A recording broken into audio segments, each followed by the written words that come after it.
Assalamualaikum warahmatullahi wabarakatuh. Saya Narisa Fidelia Sitepu dari kelas 11 IPA 4 akan menjelaskan tentang sistem imunitas. Sistem pertahanan tubuh atau sistem imunitas adalah sistem pertahanan yang berperan dalam mengenal, menghancurkan, serta menetralkan benda-benda asing atau sel-sel abnormal yang berpotensi merugikan tubuh. Sedangkan kemampuan tubuh untuk menahan atau menghilangkan benda asing serta sel-sel abnormal disebut imunitas. Sistem pertahanan tubuh dibentuk oleh sistem limfatik dan sel darah putih. Sistem limfatik terdiri atas pembuluh limfa yang berisi cairan, limfa, dan organ limfoid. Organ limfoid terdiri atas 5 macam. Yang pertama adalah buku limfa. Terdapat banyak di sepanjang pembuluh limfa, menghasilkan limfosit dan makrofag yang akan memfagosit patogen di dalam cairan limfa. Yang kedua adalah sumsum merah, menghasilkan limfosit yang jika pematangannya di sumsum merah akan berkembang menjadi limfosit B yang menghasilkan antibodi, dan jika pematangannya di kelenjar timus akan berkembang menjadi sel limfosit T yang membantu sel B memproduksi antibodi, membunuh sel kanker, dan melawan organ transplantasi. Yang ketiga ada limpa, yaitu tempat produksi sel darah putih dan tempat persediaan limfosit serta sel plasma atau sel B matang yang menghasilkan antibodi. Yang keempat ada timus, kelenjar di faring atau trakea, tempat pematangan limfosit menjadi sel T. Yang terakhir ada tonsil, berupa amandel atau adenoid menghasilkan limfosit melawan patogen di saluran pernapasan atas faring. Kemudian, ada cairan limfa yang merupakan plasma darah yang merembes keluar dari pembuluh darah kapiler dan masuk ke jaringan tubuh. Fungsi-fungsi sistem pertahanan tubuh ada banyak. Salah satunya, 1. Mempertahankan tubuh dari patogen invasif. Dapat masuk ke dalam sel inang, misalnya virus dan bakteri. Yang kedua, melindungi tubuh terhadap suatu agen dari lingkungan eksternal yang berasal dari tumbuhan dan hewan. Yang ketiga, menyingkirkan dan menghancurkan sel abnormal. Yang keempat, menyingkirkan sel-sel yang sudah rusak akibat suatu penyakit atau cedera sehingga memudahkan penyembuhan luka dan perbaikan jaringan. Mekanisme pertahanan tubuh ada pertahanan non-spesifik, yaitu pertahanan bawaan sejak lahir yang siap menghadapi berbagai antigen yang masuk ke dalam tubuh, tidak ditujukan untuk antigen tertentu. Jadi, pertahanan non-spesifik adalah pertahanan tubuh yang dibawa dari lahir. Yang kedua ada pertahanan spesifik, merupakan sistem kompleks yang memberikan respon imunitas terhadap antigen yang spesifik. Pertahanan spesifik mampu mengenal benda asing bagi dirinya dan memiliki banyak memori terhadap kontak sebelumnya dengan suatu antigen tertentu. Pertahanan non-spesifik ada pertahanan non-spesifik eksternal, yaitu sistem kekebalan ini meliputi jaringan epitelium yang terdiri atas kulit, membran, mukrosa, serta sekresi yang dihasilkan. Yang kedua, ada kekebalan non-spesifik internal. Sistem pertahanan ini terdiri atas sel-sel fagosit berupa neutrofil dan makrofag yang memfagosit mikroba patogen dan eosinofil yang menyerang parasit berukuran besar. Yang kedua, ada natural killer. Menghasilkan senyawa penghancur yang disebut perforin dapat melisiskan dan membunuh sel-sel kanker serta virus sebelum sistem kekebalan spesifik diaktifasi. Yang ketiga ada protein antimikroba, menyerang mikroba secara langsung atau menghambat reproduksinya, misalnya interferon yang melawan virus.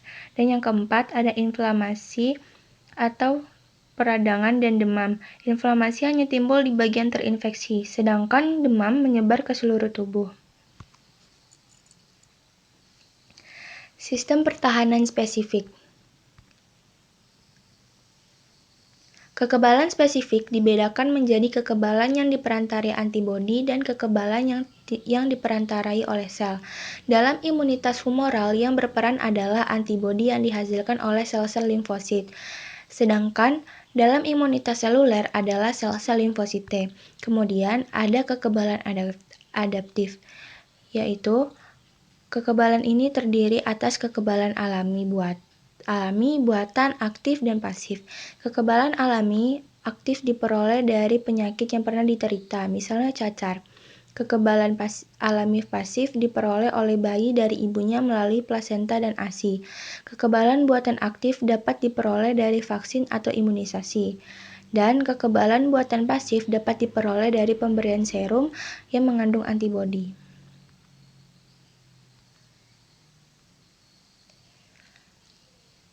Antigen atau imunogen adalah bahan kimia yang dapat merangsang sistem imun untuk menimbulkan respons imun spesifik. Antigen memiliki ciri imunogenisitas, yaitu merangsang perbanyakan antibodi dan limfosit spesifik serta reaktivitas, yaitu bereaksi dengan limfosit teraktivasi dan antibodi. Kemudian, antibodi atau imunoglobin adalah protein yang terbentuk sebagai respon terhadap antigen dan secara spesifik bereaksi dengan antigen tersebut membentuk kompleks antigen-antibodi. Antibodi berfungsi menghentikan aktivitas dan menandai antigen untuk penghancuran lebih lanjut oleh fagosit. Ada 5 macam imunoglobin, yaitu imunoglobin G yang diperoleh bayi dari plasenta dan kolostrum ibunya. Imunoglobin A terdapat di sekresi eksternal seperti urin, air ludah, dan ASI. Imunoglobin M dihasilkan pertama kali dalam stimulus antigen. Imunoglobin D melekat pada permukaan luar sel limfosit B. Dan yang terakhir, imunoglobin E disekresikan oleh sel plasma di kulit, mukosa, dan tonsil. Dapat melepaskan histamin penyebab radang dan reaksi alergi.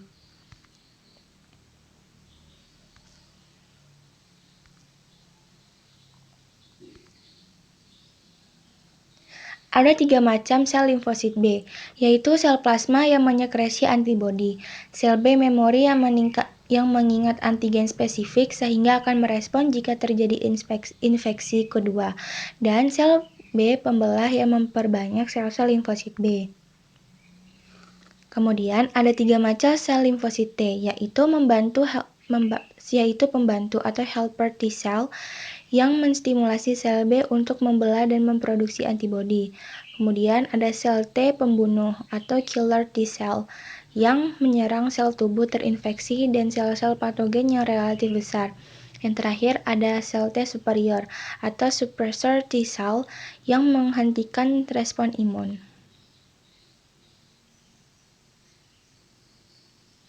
Kemudian ada beberapa gangguan pada sistem pertahanan tubuh, seperti imunodefisiensi atau sistem kekebalan sangat lemah, misalnya pada penyakit AIDS. Kemudian ada alergi atau hipersensitivitas, yaitu respon berlebihan terhadap antigen tertentu. Kemudian ada autoimunitas atau antibodi menyerang sel tubuh sendiri yang dianggap antigen. Dan ada isoimunitas atau kekebalan diperoleh dari individu yang lain yang melawan sel tubuhnya sendiri, misal pada transplantasi organ. Ada beberapa cara untuk menjaga sistem kekebalan tubuh agar tetap sehat dan baik, seperti tidur dan istirahat yang cukup, berolahraga secara rutin, mengatur pola hidup sehat, dan mengurangi stres serta konsumsi alkohol. Cukup sekian yang dapat saya sampaikan, semoga dapat bermanfaat. Terima kasih atas perhatiannya. Wassalamualaikum warahmatullahi wabarakatuh.